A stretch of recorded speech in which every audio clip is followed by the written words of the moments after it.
que o diretor de efeito ou supervisor de efeito tem que estar no set de filmagem? Para evitar problemas como esse que eu vou mostrar para vocês agora. Fala galera, sou o Sérgio Schmidt do canal Ponte Aérea, diretor de cena, diretor de efeito. E vou mostrar para vocês o porquê que a gente tem que estar no set de filmagem.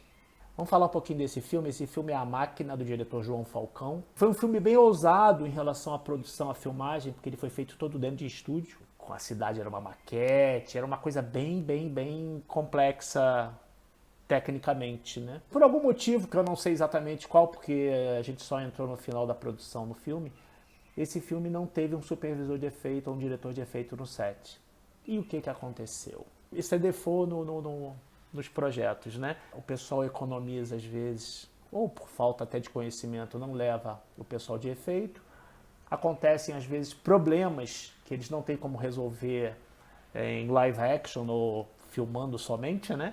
E que precisa de efeito e não tem ninguém de efeito no set. E aí acabam improvisando. O improviso sempre dá ruim no final, né? Antes de falar um pouquinho desse problema que aconteceu nesse filme, e como é que a gente contornou, uma das coisas que eu consegui, né, ao longo do tempo, desde que eu entrei em cinema, né, que eu entrei em cinema em 98 com o primeiro filme, eu consegui convencer praticamente a todos os diretores que eu trabalhei que eu tinha que estar no set de filmagem para poder coordenar as cenas. Na realidade, eu consegui começar a implementar uma cultura da gente estar participando desde o roteiro. Então, a gente já lia o roteiro, já entendia o que o diretor queria, e a gente já decupava as cenas de efeito, como é que a coisa ia ser feita para no set de filmagem todo mundo tá sabendo o que o efeito está precisando, o diretor de fotografia principalmente e a parte de cenografia e coisa e tal. Esse filme só apareceu pra gente, como eu falei no início, para a parte depois do filme já todo filmado.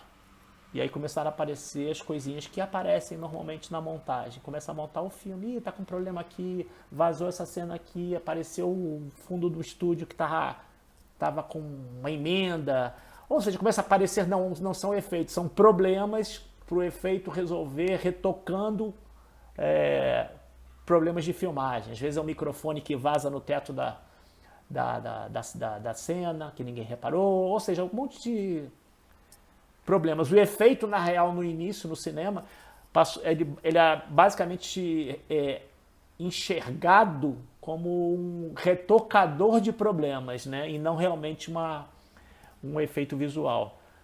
E vamos ao que interessa, né? Então, esse filme do João, como eu falei, é um filme bem complexo tecnicamente. E o que aconteceu? Em uma das cenas, que é essa cena aí que eu vou mostrar para vocês das televisões, você tinha dois momentos. Você tinha um momento que a atriz estava sentada de frente para as televisões foram filmadas apagadas e a gente tinha que acender, botar uma imagem nas telas, né?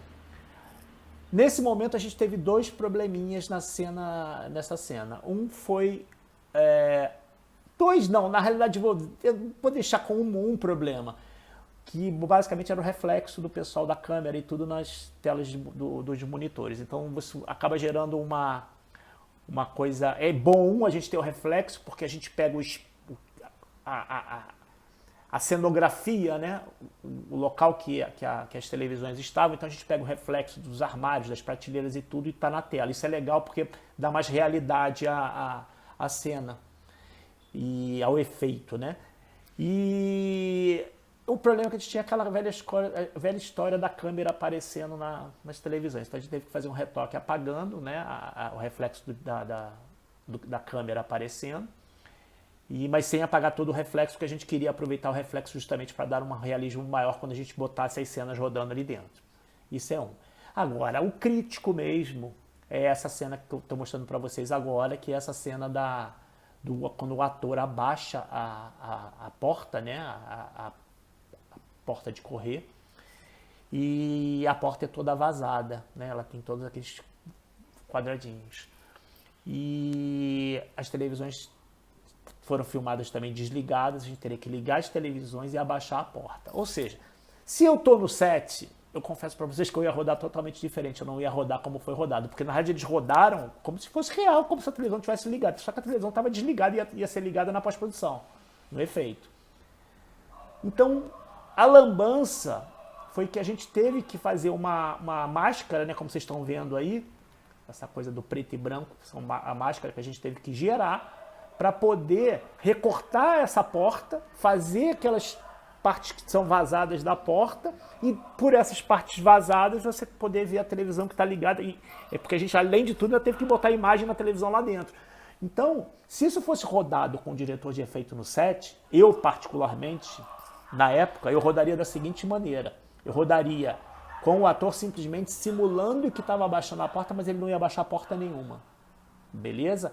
E eu ia fazer o quê? Eu ia depois abaixar a porta e filmar o que a gente chama de um plate, que é o quê? A mesma posição que eu estou vendo ali o ator, eu ia refilmar com a porta abaixada, sem correr.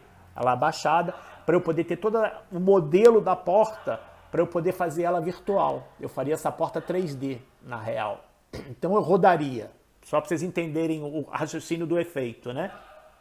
Eu rodaria com a porta aberta, a atriz sentada na frente da televisão, beleza? O ator entrou e o ator, as televisões estão desligadas, lembrando disso, e o ator, em vez dele puxar a porta e abaixar, ele simplesmente ia fazer um movimento de braço sem abaixar a porta. Beleza? Acabou a cena. Aí o que eu ia fazer?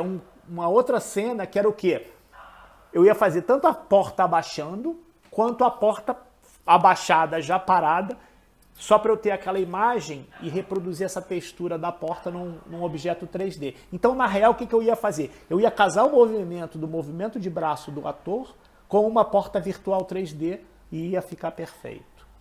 Se vocês repararem na máscara, a máscara não é exatamente perfeita, mas a ilusão visual para a gente, né, para a pessoa que está assistindo, ficou bacana, dá a sensação que a coisa está real.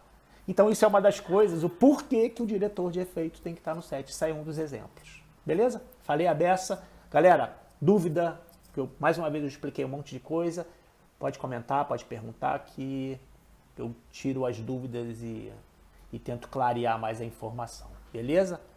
E importante, me segue o meu parceiro de canal Ponte Aérea, o professor Paulo Eduardo, e segue o canal Ponte Aérea no YouTube, podcast, nas redes todas. Beleza? Valeu, galera!